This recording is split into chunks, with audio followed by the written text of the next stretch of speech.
এমন এক ইতিহাসের কথা বলবো যা থেকে আমরা অনেক কিছু শিখতে পারবো ইনশাল্লাহ। জেনে রাখা তবে অবশ্যই ভালো সকলেরই জন্য। সেই দিন কেন সালাউদ্দিন আইয়ুবী ৩,০০০ আলেমকে হত্যা করেছিল এ বিষয়ে আমাদের অনেকেরই জানা নেই, তবে আজকে সম্পূর্ণভাবে জেনে নেব। বাইতুল মুকাদ্দাস জয় করার পর সবাই যখন বিজয় উৎসব পালনে ব্যস্ত, তখন সালাউদ্দিন আইয়ুবী গভীর চিন্তায় নিমগ্ন ছিল। ওনার চিন্তার কারণ সম্পর্কে জিজ্ঞাসা করা হলে তিনি বলেন যে বাইতুল মুকাদ্দাস জয় হয়েছে, কিন্তু এখনও এমন শত্রু আমাদের মাঝে রয়ে গেছে যাদেরকে খুঁজে বের করতে না পারলে বাইতুল মুকাদ্দাস আমরা বেশি দিন আমাদের কাছে রাখতে পারবো না।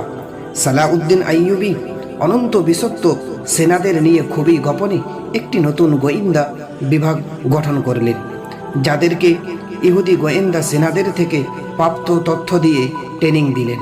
সে সময় ফিলিস্তিনে এক ইমামের প্রশংসায় ভরপুর ইসলাম স্কলার, শায়েক এবং অনন্ত আমলদার ও পরেশগার হিসাবে তার সুবিখ্যাত পুরো ফিলিস্তিন জুড়ে রয়ে গিয়েছে। একদিন তিনি তাফসিরের আলোচনা করছিলেন তার মসজিদে। এ সময় দুইজন অপরিচিত ব্যক্তি আসলেন। ওনারাও খুব গভীর মনোযোগ দিয়ে তার তফসির আলোচনা শুনলেন। আলোচনা শেষে ওনারা ইমামের সামনে গিয়ে প্রশ্ন করলেন, সূর্য কখন ওঠে? ইমাম জবাব দিলেন, যখন বৃষ্টি থেমে যায়। অপরিচিত ব্যক্তি আবারও প্রশ্ন করল যে বৃষ্টি কোন দিক থেকে আসে? ইমাম উত্তর দিল, ঝড় হওয়ার দিক থেকে আসে। এভাবে আরও কয়েকটি প্রশ্ন এবং তার উত্তর দেওয়া নেওয়া হলো। এসব প্রশ্নগুলো ছিল ইহুদিদের একটি কোড। উপস্থিত মুসল্লিরা এগুলি বুঝতে পারল না। তারা চলে যাওয়ার পর ইমাম সাহেব সেই অপরিচিত দুইজনকে নিয়ে তার ঘরে প্রবেশ করলেন। ঘরে গিয়ে ইমাম তাদের সাথে তার নিজের আসল পরিচয়ে কথা বলতে শুরু করলেন। ইমামের স্ত্রী তাদের জন্য মদ পরিবেশন করতে দিলেন এবং ইমামের সাথে বিস্তারিত কথা বলা শুরু করলো। ইমাম কবে থেকে এখানে মানুষের মধ্যে কি কি ফিতনা ছড়িয়েছে, মানুষের ইমানের মধ্যে চিড় ধরাতে কতটুকু সক্ষম হয়েছে, ইত্যাদি ইত্যাদি প্রশ্ন করলো। এ বিষয়ে কথা হতে লাগলো।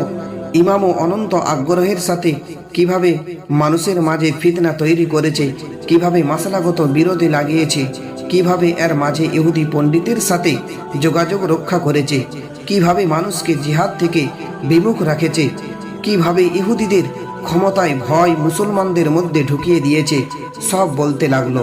মোটামুটি প্রয়োজনীয় তথ্য পাওয়ার পর সেই অপরিচিত ব্যক্তিরা ওনাদের মাথার পাগড়ি খুলে দিলেন এবং উপরের জামা খুললেন। এটা দেখে ইমাম এবার ভয়ে পালাতে চাইল, কারণ এই অপরিচিত ব্যক্তি অন্য কেউ ছিল না, ছিলেন হযরত সালাউদ্দিন আইয়ুবী রহমতুল্লাহি আলাইহির গোয়েন্দা বিভাগের সেনা। ওনারা তাকে ধরে নিয়ে গেলেন এবং তাকে হত্যা করলেন। এইভাবে হযরত সালাউদ্দিন আইয়ুবী রহমতুল্লাহি আলাইহি ৩,০০০ ইহুদি আলেমকে হত্যা করেছিলেন, যারা মূলত ইহুদি কিন্তু ইসলামী শিক্ষায় শিক্ষিত হয়ে মানুষের মধ্যে ফিতনা ছড়ানো, মুসলমানদের ঈমান আকীদা নষ্ট করে সত্য দিন থেকে বিমুখ করে দিয়েছিলেন। এই ইহুদিরা তাদের মূল উদ্দেশ্য ছিল মুসলমানদেরকে কি করে পথভ্রষ্ট করা যায়। সেই জন্য সালাউদ্দিন আইয়ুবী ৩,০০০ ইমাম বা আলেম বেশধারী ইহুদি থাকতে পারে, তাহলে বর্তমান আখেরি জামানায় কত সংখ্যক ইহুদি চোর থাকতে পারে? একবার কল্পনা করে ভেবে দেখেছেন? একবার ভেবে দেখুন, এখান থেকে শিক্ষা নিয়ে নেন যে সব আলেমদেরকে বিশ্বাস করতে পারি না। যারা কোরআন এবং হাদিসের দলিল দিয়ে কথা বলে তাদেরকেই আমরা বিশ্বাস করব ইনশাআল্লাহ।